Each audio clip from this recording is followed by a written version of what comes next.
आता आपल्याला उष्ट्रासन करायचं आहे। त्यासाठी गुडघ्यांवरती उभं राहा। पूर्णपणे शरीर सरळ ठेवा। पावलं मागच्या दिशेला ताणा।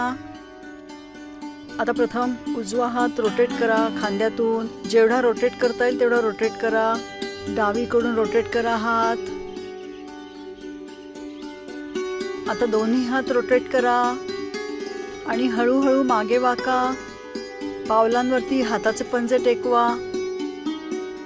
मान मागे वाकवा। 1 2 3 4 5 यावरती परत एकदा आपल्याला करायचंय। दोन्ही हात वळवून घ्या आणि खांद्यातून शरीर वर उचला। आता आणखीन पंजे पावलांवर दाबून घ्या। मान मागे वाकवा। 6 7 8 9 10 वर या।